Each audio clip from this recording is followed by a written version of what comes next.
사도신경으로 신앙을 고백합니다. 나는 전능하신 아버지 하나님 천지의 창조주를 믿습니다. 나는 그의 유일하신 아들 우리 주 예수 그리스도를 믿습니다. 그는 성령으로 잉태되어 동정녀 마리아에게서 나시고 본디오 빌라도에게 고난을 받아 십자가에 못 박혀 죽으시고 장사된 지 사흘 만에 죽은 자 가운데서 다시 살아나셨으며 하늘에 오르시어 전능하신 아버지 하나님 우편에 앉아 계시다가 거기로부터 살아있는 자와 죽은 자를 심판하러 오십니다. 나는 성령을 믿으며 거룩한 공교회와 성도의 교제와 죄를 용서받는 것과 몸의 부활과 영생을 믿습니다. 아멘. 279장 찬송합니다.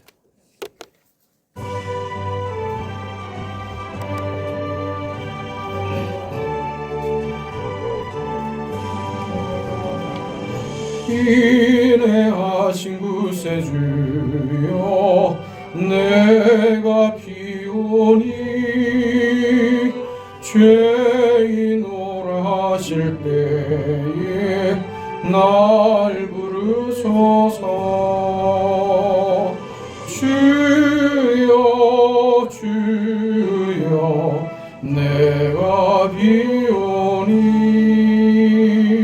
죄인오라 하실 때에 날 부르소서.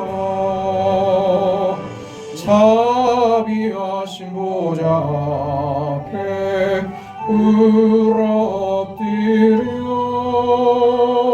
자복하고 회개하니 믿음 주소서. 주여 주여 내가 비오니 죄인오라 하실 때에 날 부르소서. 주의 공로 의지하여 주께 가오니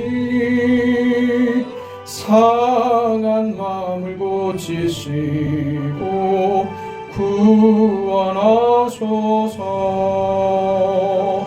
주여 주여 내가 비오니 죄인오라 하실 때에 날 부르소서. 만복 근원 우리 주여 위로하소서. 우리 주와 같으시니 어디 있을까. 주여 주여 내가 비오니 죄인오라 하실 때에 날 부르소서.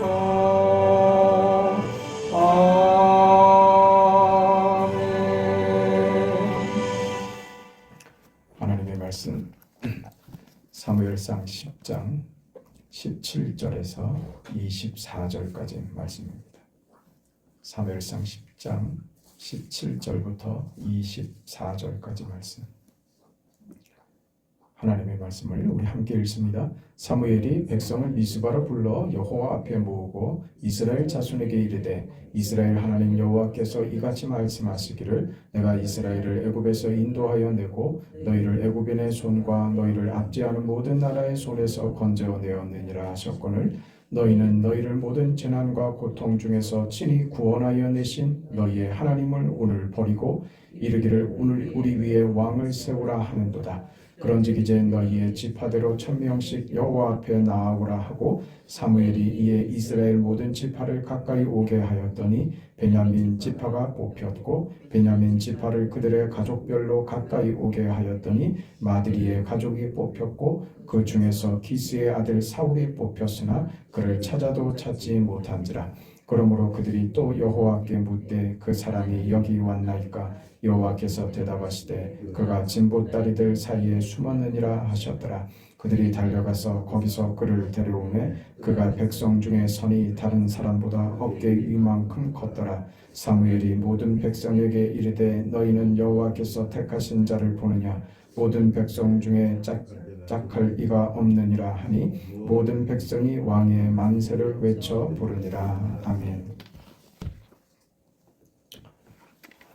이스라엘의 이제 사사 시대가 끝이 나고 사울이 그 왕으로 그렇게 세워집니다. 우리 지난 시간에 봤던 대로 미스바에 모여서 이 의식을 행하기 전에 제비를 뽑고 그래서 한 지파 베냐민 지파가 선출이 되고 그 중에 사울이 그 왕으로 뽑히는 이 모든 과정이 일어나기 전에 이미 하나님께서 사무엘에게 사울을 그 기름 부어 왕으로 세울 것이다 하는 것을 미리 알려주셨고 그렇게 사울을 사무엘에게로 이끌어서 그에게 기름을 붓습니다. 이 모든 일이 사울에게 있어서는 상상도 하지 못했던 일이고 이 일이 두렵기만 했습니다. 오늘도 보는 바와 같이 그는 이미 사무엘에게 낙점을 받았다는 것을 확인한 자임에도 불구하고 이 모든 과정이 실제로 벌어지는 일에 그는 두려워 숨고 맙니다.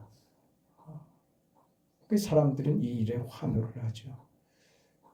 이 일의 과정들 말입니다. 이렇게 그 왕으로 세워지지만 사울은 실패자의 전형이 됩니다.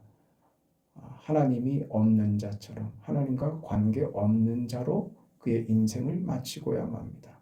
이런 실패하는 인생, 실패하는 왕을 하나님이 왜 세우셨을까?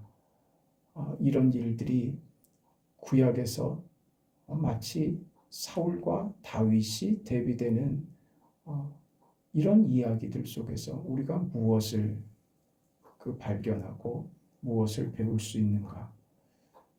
이 관점, 이 이해는 사무엘서가 시작됐을 때 등장한 한나를 통해서 우리가 힌트를 얻을 수 있는 것입니다.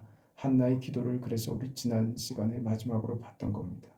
한나의 기도는 정말 그 한나가 맞나? 아들을 달라고 그렇게 떼를 쓰던 그 아들을 낳지 못하는 것 때문에 분인나와의 갈등에서 그렇게 괴로워하고 분통이 터지고 죽을 것만 같다고 몸부림치던 마치 엘리의 눈에는 미친 여자같이 보였던 그 한나가 맞나 싶을 정도로 그녀의 기도는 대단합니다. 어쩜 이렇게 위대한 기도를 할 수 있을까? 그건 봤죠. 본 겁니다. 경험한 겁니다. 신앙의 경지가 우리가 하나님을 알고 인생을 이해하게 되고 내 삶이 무엇인가, 믿음이 도대체 무엇인가, 내 삶 속에 관여하고 계시는 그 하나님이 어떤 분이신가 하는 것을 발견하는 순간 우리 인생의 눈이 밝아지는 겁니다. 달라지는 거라고요. 그러니까 이런 역사 말입니다. 사울 왕으로 대표되는 그 실패의 역사와 하나님이 세우시는 또 다른 다윗 왕의 그 계보가 왜 이렇게 다른가? 왜 하나님은 이런 속에서 당신의 뜻을 이루시는가? 우리는 이 둘이 조화가 안 된단 말입니다. 이거는 아니지 않는가?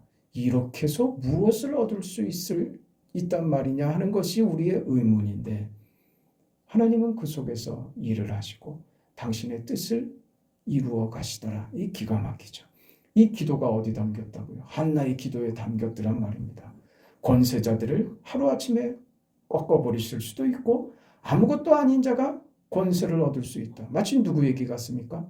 사울이 왕이 되는 것 같지 않습니까? 하나님이 누구를 꺾어 무너뜨릴 수도 있고 사울 왕이 그렇게 무너져 버리는 것처럼 말입니다. 누구로 하여금 새로운 대업을 또 성공을 이룰 수 있도록 하나님이 하신다. 우리의 현실이 우리의 전부가 아니다. 우리가 어디에 담겨 있느냐 하는 것이 중요하다. 기가 막히죠. 우리는 현실 때문에 울죠. 답답해하죠. 이게 뭡니까? 내가 겨우 이겁니까? 하나님, 이렇게 살 바에야 차라리 내 죽어 주님 품에 안기는 게 좋고 편하지. 왜 이 조건을 나에게 거두지 않습니까? 이게 우리의 하소연이란 말이죠. 근데 한나는 그 과정을 겪어냈잖아요. 지났잖아요. 그러니까 보이는 겁니다. 하나님이 하신 일이 무엇인가? 이걸 우리 한나의 기도에서 불연속을 봤다 그랬습니다. 우리 상상하는 대로 기대했던 대로 생각한 대로 그렇게 결과되지 않는다는 것. 이게 무엇을 얘기하느냐? 한나의 기도의 마지막 8절에 한나의 기도의 마지막이 이렇게 됩니다. 가난한 자를 진토에서 일으키시며 빈궁한 자를 거름덩이에서 올리사 귀족들과 함께 하시며 영광의 자리를 차지하게 하시는도다. 땅의 기둥들은 여호와의 것이라. 여호와께서 세계를 그것들 위에 세우셨도다. 무엇으로 지금 종교를 짓고 있어요? 여호와께서 세계를 그것들 위에 세우셨도다. 창조죠. 우리의 현실, 우리의 오늘, 우리가 당면한 우리의 세상 말입니다. 이것이 무엇의 도구로? 하나님의 창조의 도구로 말입니다. 창조주 하나님을 만나지 않으면 우리는 이 세계와 우리 현실의 세상의 질서에 묶이고 만단 말입니다. 허물어뜨릴 수 없는 한계, 그 속에 있는 나의 절실함, 고통, 벗어나지 못하는 고민, 갈등, 우리는 거기 매여 있단 말입니다. 한나는 그 밖에 있는 하나님의 창조를 본 거예요. 그러니 지금 이 깊은 기도가 터져 나오는 겁니다. 그냥 나오는 기도가 아니라고요. 우리가 알고 있는 어떤 질서니 세상의 어떤 합리성이니 하는 것들이 그게 소용없다는 것이 아니라 그걸로 창조의 재료를 삼아 새로운 창조를 이루시는 하나님, 세상을 창조하신 하나님, 그 속에 질서를 세우신 하나님, 만드신 하나님이시기 때문에 그 질서를 만드셨지만 만드신 분이기 때문에 그 질서에 가둬지지 않으시는 하나님. 어떤 하나님? 창조의 하나님. 질서 속에서도 또 다른 것을 세우시는 창조의 하나님. 이 자리에 가야 우리는 사울이 무엇이며 다윗이 무엇인지를 이해하게 되는 거예요. 사울이 다윗을 만든다. 이 기가 막힌 반전과 이 불연속성을 이해하게 되는 거라고요. 내 인생의 허망함과 답답함과 이 세상의 질서와 세상의 법칙과 세상의 이해로 내 인생과 내 현실이 답이 되지 않는다고 했을 때 하나님의 반전, 하나님의 개입, 하나님의 창조 속에 내가 있다. 이 자리에 서면 우리는 하나님이 나를 통하여 오늘 나의 답답함과 나의 부족함과 나의 실수를 통해서도 하나님은 무슨 역사요? 창조의 역사를 창조하시는 하나님, 나의 못남이 하나님께서 이루시는 창조의 재료가 되더라. 이 기가 막힌 믿음, 기가 막힌 자리에 우리가 갈 수 있는 거예요. 이게 바로 우리가 받은 우리 믿음입니다. 질서를 넘어서는 것이죠. 원리를 넘어서는 그것보다 더 할 수 있는 것, 하나님. 우리 믿음은 여기 붙어 있는 겁니다. 파도가 땅을 삼킬 듯이 밀려오는데 그 파도가, 해변의 파도가 그 선을 넘어오지 못합니다. 하나님이 세우신 질서입니다. 자연 세계의 모든 질서를 하나님이 그렇게 정하셨죠. 없는 질서를 만든 겁니다. 그 질서를 만드신 하나님은 그 질서 속에서 당신이 원하시는 결과를, 뜻을 이루실 수도 있는 분입니다. 창조의 하나님이죠.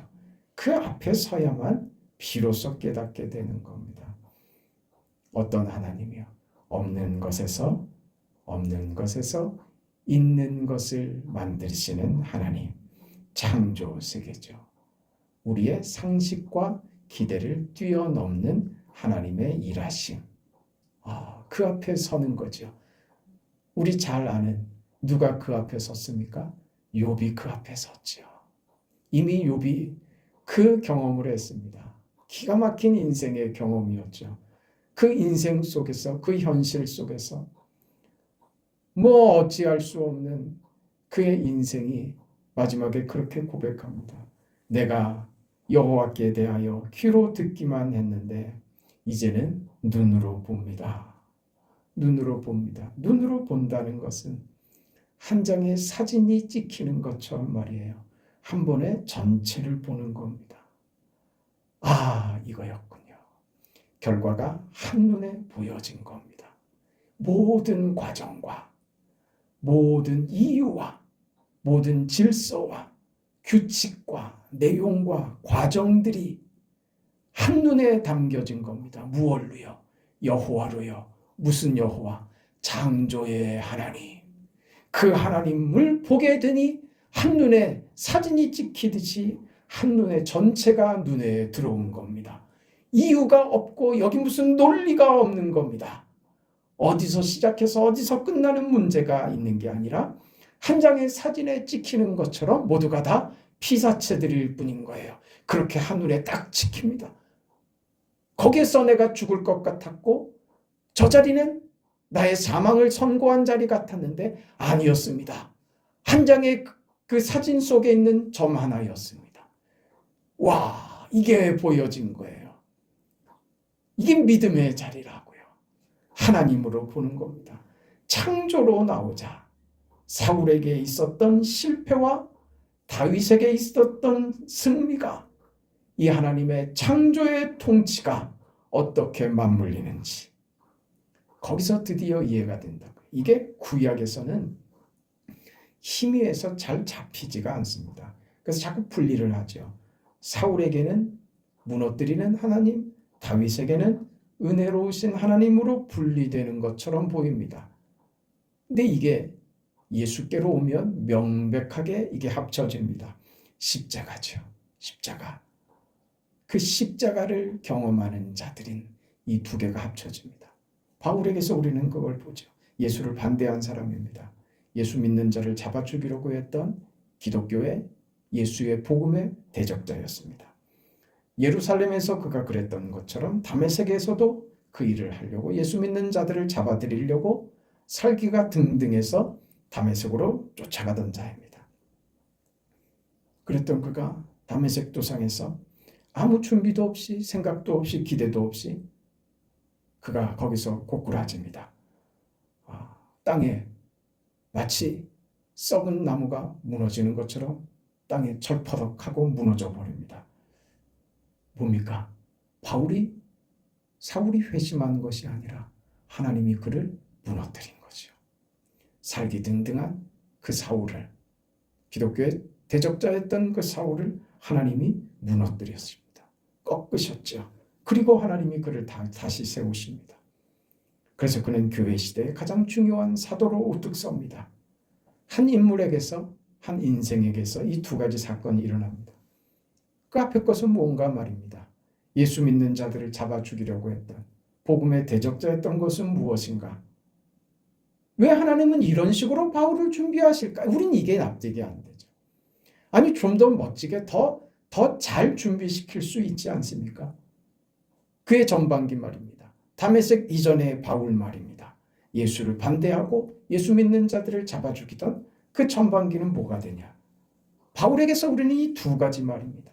그의 무너지고 하나님이 다시 세우시는 그것을 보지요.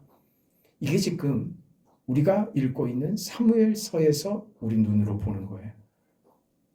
두 가지 인물로 나눠진 것이죠. 누구요? 사울과 다윗으로 말입니다. 그래서 우리는 이 사무엘서를 보면서 사울은 나쁜 사람이고 다윗은 좋은 사람이고 그렇게 쉽게 판단하고 쉽게 이해하는 것으로 끝나면 안 됩니다. 이 두 가지 대비해서 하나의 결과, 하나님이 만드시는 하나의 결과가 무엇인지, 하나님이 무엇을 이루시려고 하는지, 다윗의 생애와 사울의 생애가 섞여서 뭘 만든지를 봐야 되는 거예요. 그래야 성경이, 하나님이 우리에게 하시는 말씀이 무엇인지, 하나님이 오늘 나의 인생에서 무엇을 기대하시는지가 명료하게 보인다는 겁니다. 희한한 일입니다. 사울 때문에 다윗이 큽니다. 사울은 다윗을 핍박합니다. 그의 생애 속에서 사울은 다윗을 죽이려고 듭니다. 그가 하나님께로부터 받은 권력을 가지고 그가 힘을 쏟는 일은 다윗을 죽이는 일이었습니다. 희한한 일이죠. 이거 있어서는 안 되는 일을 사울이 하고 있는데 거기서 다윗이 잘한다는 겁니다. 사울은 다윗을 만드는데 아주 중요한 요소가 되는 겁니다. 이게 믿는 자들의 하나님이 기대하시고 우리를 어느 자리로까지 하나님이 우리를 기대하시는가 하는 거예요. 그게 바울의 고백에서 우리가 볼 수 있어요. 이 고백은 모세도 했던 고백입니다. 뭐라고 합니까? 로마서 9장 보면 1절부터 내가 그리스도 안에서 참말을 하고 거짓말을 아니하노라. 나에게 큰 근심이 있는 것과 마음에 그치지 않는 고통이 있는 것을 내 양심이 성령 안에서 나와 더불어 증언하노니 나의 형제 곧 골육의 친척을 위하여 내 자신이 저주를 받아 그리스도에게서 끊어질지라도 원하는 바로다. 기가 막히죠. 우리가 예수를 믿으면 세상과 우리는 같이 할 수 없습니다. 병립될 수 없고 공존할 수 없습니다. 적대적이 될 수밖에 없고 대척점에 서게 됩니다. 그런데 지금 사도인 바울이 자기 동포들이 구원받는 일을 위해서는 자기가 저주를 받아 그리스도에게서 끊어져도 좋다는 이 고백이 도대체 무슨 고백이냐 이 말입니다. 안 믿겠다는 것이 아닙니다. 이게 어느 지경으로 가는 것인가? 내가 받은 은혜가 다 동포들에게 가도 좋다 이 말입니다. 기가 막히죠. 굉장하죠. 어떻게 그런 말을 합니까? 이스라엘은 아직도 예수께서 메시아이신 것을 인정하지 않습니다. 거기에 대한 동정과 연민과 공감이 바울에게 있는 거예요. 저들을 불쌍히 여기고 측은히 여기고 하는 그 마음 말입니다. 이게 바로 신앙의 자리라고요. 왜 바울이 지금 그럴 수 있습니까? 한나의 기도에서 우리가 봤던 것처럼 경험해 봤기 때문에 그렇습니다. 그 못난 자리에 있어 봤기 때문에 그 기도의 경지에 도달할 수 있었던 것처럼 한나가 오늘 바울이요 그 못난 짓을 해봤거든요. 여호와께서 그를 무너뜨리기 전에 그의 인생이 그의 경험이었거든요. 그의 못남이 오늘 그의 결과가 되는 거예요. 못남으로 결과를 만드는 거라니까요. 우리가 겪는 온갖 풍파들과 어려움들과 우리의 현실들이 결과를 만드는 겁니다. 이 자리까지 오죠. 이게 뭐라고요? 이게 믿음이라고요. 이쯤 와야 됩니다. 자기가 뒤집어진 것처럼 내 동족들 이스라엘도 뒤집어질 수 있다고 믿는 것입니다. 나를 구원하기 위하여 예수께서 십자가를 지셨다면 저들을 위해서도 예수께서 십자가를 지신 것이며 그걸 위해서라면 내가 버림받는 일이라도 나는 괜찮다. 이 지경까지 오는 거죠. 이게 바로 우리가 받은 신앙이라고요. 하나님이 우리 인생을 만들려고 하는 우리의 자리란 말입니다. 이 자리까지 와야 그때 비로소 보인다고요. 무엇이요? 하나님이요. 어떤 하나님? 창조의 하나님 말입니다. 하나님 내가 여호와께 대하여 귀로만 들었는데 이제 내가 눈으로 주님을 봅니다. 내 인생과 현실과 세상이 세계가 역사가 한 장의 사진처럼 내 눈에 그렇게 보이게 됐습니다. 무엇을 통해서요? 창조의 하나님이 아니면 그 이해로 가지 않으면 우리는 인생과 세상과 역사에 대해서 이해할 수가 없습니다. 관점이 생길 수가 없습니다. 왜 하나님이 이런 일이 도대체 나는 뭡니까? 하는 겁니다. 흠잡을 것이 없는 완벽함을 만들기 위해서만 나를 청소해야지 하는 것, 그래서 스스로 자책하고 절망하고 원망하는 것, 그것밖에 없어서 현실을 살아낼 수가 없는 겁니다. 현실은 뭡니까? 불안하죠. 불안전하죠. 자책하고 시원하지 않는 게 우리의 현실입니다. 이것을 벗어나고 이것을 완벽하게 만들려고 발버둥 치는 것으로의 우리 인생이 아니라 그것이 우리의 신앙이 아니란 말이에요. 적대적이고 고립적으로 단지 나는 믿고 너는 믿지 않는 것으로 고함 지르는 것으로 우리 신앙의 자리가 있는 것 아니고 십자가 짊어매고서 데모하러 나가는 것 아니고 세상을 향하여 원망하며 비난을 쏟아내며 악한 말을 쏟아내며 그런 것으로가 아니라 우리 신앙은요, 무엇이라고요? 따뜻한 얼굴로 나가는 거예요. 뭐라고요? 너를 위해서 내가 죽어도 좋다. 이게 신앙이란 말입니다. 그게 우리의 현실이고 세상 속에 서 있는 우리의 자리, 이게 기독교입니다. 세력이 되지 않고 권력이 되지 않고 고함 지르지 않고 강요하지 않고 공갈치지 않고 공포가 되지 않는 그 신앙, 우리가 받은 것이라고요. 이게 지금 바울의 고백이라고요. 이게 우리 모두의 증언이고 우리 모두의 고백 아닙니까? 과거를 극복하고 우리는 새로운 사람이 되었습니다. 우리 안에 있는 무지와 무능과 어리석음과 변명이 여전히 우리 속에 남아서 우리를 괴롭힙니다. 그것이 우리의 실존이고 우리 현실입니다. 거기서 하나님의 일을 하신다니까요. 괜찮다고요. 넘어오세요. 거기서 고함 지르고 싸우고 변명하고 그러지 말고 그 자리를 넘어오시라고요. 창조의 하나님께 맡기시라고요. 나의 부족함과 못남을 가지고도 하나님이 뜻을 이루신다는 이 믿음 가지고 하나님이 나를 택정하셔서 나를 이 길로 부르셨다. 다윗의 길로 부르셨다. 저 사울이, 저 권력이, 세상이 나를 괴롭히고 나를 죽이려고 할 때 아우 죽어버렸으면 좋겠습니다가 아니라 기죽지 않고 거기 서서 사울은 울지만 다윗은 당당한 겁니다. 나의 인생에 하나님이 창조를 담으신다. 나의 말도 안 되는 내 모습에 하나님이 창조를 담으신다. 나를 통하여 하나님은 누구를 만날 수도 있고 어떤 일도 행할 수 있다. 그렇게 믿는 것입니다. 그래야 그 창조에 하나님의 손을 붙들고 있어야 우리는 세상을 바라보며 오늘을 살아갈 수 있는 겁니다. 인내할 수 있고 충성할 수 있는 힘이 여기서 나옵니다. 믿음으로 사는 것 하나님이 하십니다. 창조의 하나님, 나를 사랑하셔서 당신의 모든 것을 아끼지 않으시는 그 하나님, 그 하나님께서 내게 말씀하시는 겁니다. 내가 너를 사랑하며 너를 만들겠다. 너에 대한 나의 기대를 한순간도 저버리지 않았다. 잘하고 있다. 그게 위대한 인생이다. 내가 너의 인생의 결과를, 너의 인생의 모든 책임을 내가 가지고 갈 것이다. 너 기죽지 말고 싸워라. 이겨라. 해내라. 그 하나님을 믿는 그 믿음으로 살아내시기를, 그것이 우리의 신앙이 되기를, 그 경지까지 올라가시기를 축복합니다. 하나님 은혜와 사랑에 감사합니다. 주신 믿음이 무엇이며 그 믿음으로 우리에게 창조의 하나님, 역사의 하나님, 뜻을 이루시는 하나님께서 세상과 역사 속에서 어떻게 그 뜻을 이루어 가시는지 보게 하시고 알게 하시니 감사합니다.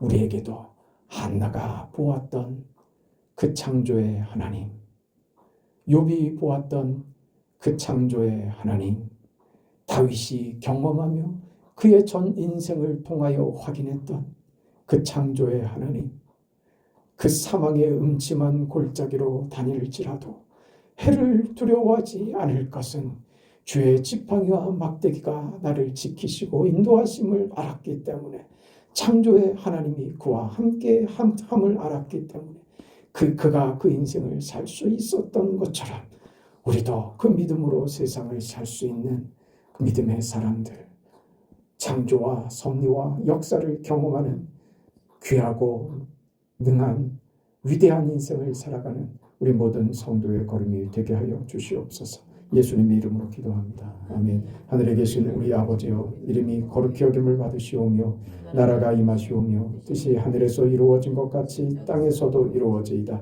오늘 우리에게 일용할 양식을 주시옵고 우리가 우리에게 죄 지은 자를 사하여 준 것 같이 우리 죄를 사하여 주시옵고 우리를 시험에 들게 하지 마시옵고 다만 악에서 구하시옵소서. 나라와 권세와 영광이 아버지께 영원히 있사옵나이다. 아멘.